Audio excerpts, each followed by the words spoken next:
ராமானுஜம் அப்படின்ற ஒரு நபர் வந்து ரயில்வே துறையில் வேலை செஞ்சிட்ருக்காரு. அவருக்கு வந்து பார்த்திங்கன்னா அப்போ வந்து 24 வயசு.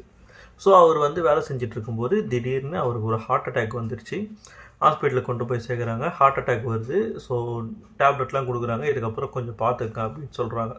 அதுக்கப்புறம் அவர் திருப்பி வேலைக்கு போக ஆரம்பிக்கிறாரு. திருப்பியும் ஒரு ஒரு 6 மாதம் கேப்பில் திருப்பி மறுபடியும் அவருக்கு வந்து செகண்ட் ஹார்ட் அட்டாக் வருது. அப்போது ஹாஸ்பிட்டலில் போய் செக் பண்ணதுக்கு உங்கள் ஹார்ட் வந்து ரொம்ப வீக்காக இருக்குது, நீங்கள் வந்து முடிஞ்ச அளவுக்கு வேலைக்கெலாம் போகாதீங்க, உங்களுடைய லைஃப் ஸ்பேன் வந்து ரொம்ப கம்மி, அதாவது வந்து இன்னும் ஒரு ரொம்ப ஹார்ட் வீக்காக இருக்கிறதுனால மிஞ்சி போனாலும் ஒரு 5 வருஷம் நீங்கள் ரொம்ப சந்தோஷப்பட்டாலோ இல்லை ரொம்ப கவலைப்பட்டாலோ உங்களுக்கு ரொம்ப பாதிப்பு ஏற்படுத்தும் அப்படின்ற மாதிரி மருத்துவர்களால் சொல்லப்படுது. அந்த ராமானுஜர் என்ன பண்ணுறாரு, என்னடா இது நமக்கு வெறும் 24 வயசு ஆகுது, இதுக்குள்ளே இந்த மாதிரி விஷயங்கள்லாம் சொல்கிறாங்க, நம்ம வாழ்க்கையே வாழ ஆரம்பிக்கவே இல்லையா, அதுக்குள்ளே இப்படி வந்துருச்சுன்ற மாதிரி ஒரு மனக்கவலையிலே இருக்கார்.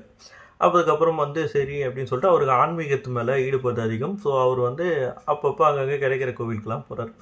அப்படி பாம்பன் சுவாமிகள் அப்படின்றவரை பற்றி கேள்விப்பட்டு அவர் ஆசிரமத்துக்கு போகிறார். அவர் அங்கே உட்காந்துட்டு தியானம் பண்ணிகிட்டு இருக்கும்போது அவர்கிட்ட வந்து ஒரு கார்டு கொடுக்குறாங்க. அந்த கார்டில் என்ன போட்டிருக்கு அப்படின்னா, அதில் வந்து ஒரு மந்திரம் போட்டிருக்கு. இந்த மந்திரத்தை படித்தா வந்து நோய் தீரும். சுவாமிகளுக்கே நோய் வரும்போது இந்த மந்திரத்தை தான் அவர் எழுதினார். இது எழுதுனதுக்கப்புறம் அவரோட நோய் தீர்ந்துருச்சு அப்படின்னு சொல்லிட்டு ஒரு கார்டு கொடுக்குறாங்க. இவர் வாங்கி பார்த்துட்டு, இந்த டைமில் நம்ம கையில் இந்த கார்டு கரெக்டாக வருது, இதுக்கு ஏதோ ஒரு காரணம் இருக்கும், நம்ம அது என்ன பார்ப்போம் அப்படின்னு சொல்லிட்டு அந்த கார்டை வந்து பார்த்துட்டு வீட்டுக்கு அந்த கார்டை எடுத்துகிட்டு வீட்டுக்கு போகிறாரு. அப்புறம் சும்மா இருக்கும்போது டைம் கிடைக்கும் போதெல்லாம் அந்த கார்டையே திருப்பி திருப்பி பார்த்துட்ருக்காரு. அவர் அந்த மந்திரத்தை படிக்க படிக்க அவருக்குள்ள நாளுக்கு நாள் வந்து ஒரு புத்துணர்ச்சியும் ஒரு ஒரு உடல் வலிமையும் வரதை வந்து அவர் நோட்டீஸ் பண்ணுறாரு.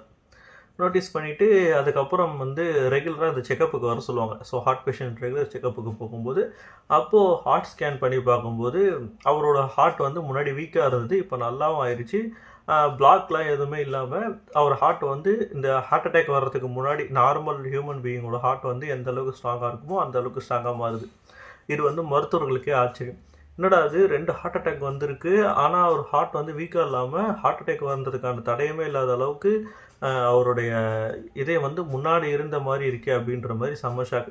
அப்போ தான் வந்து இவருக்கு புரியுது, நம்ம வந்து பாம்பன் சுவாமிகள் அந்த மந்திரத்தை படித்ததோட வலிமை தான் வந்து நமக்கு வந்து இந்த ஹார்ட் வந்து பழைய மாதிரி வந்திருக்கு அப்படின்னு.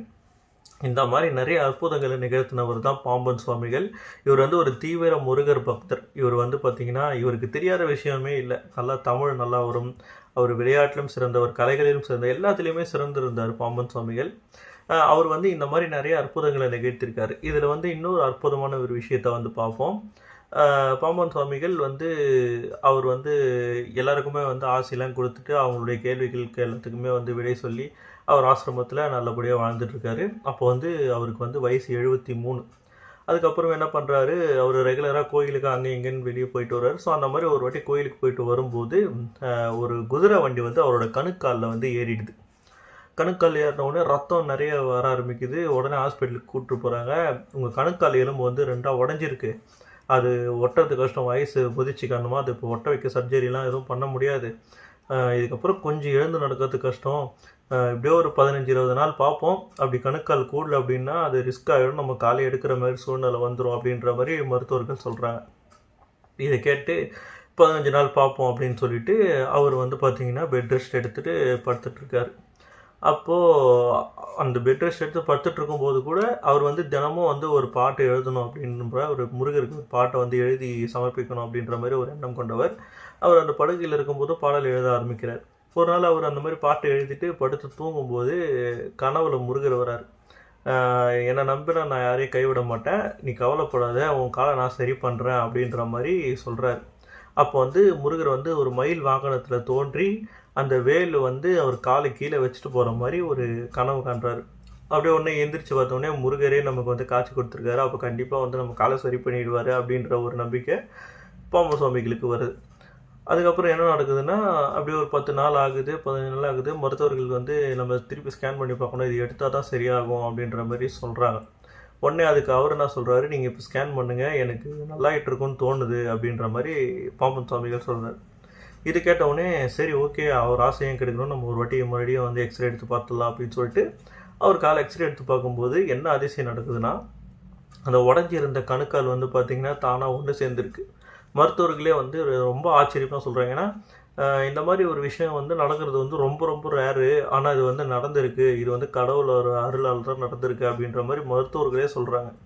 அப்போ இன்றைக்கி நைட்டு கனவுல வந்த முருகர் வந்து, நான் சொன்னேன்ல, நான் வந்து இருக்கும்போது உனக்கு என்ன கவலை, பயம் வேண்டாம், நான் பார்த்துக்கிறேன் அப்படின்ற மாதிரி பாம்பன் சாமிகள் கனவுல முருகர் வந்திருக்கார்.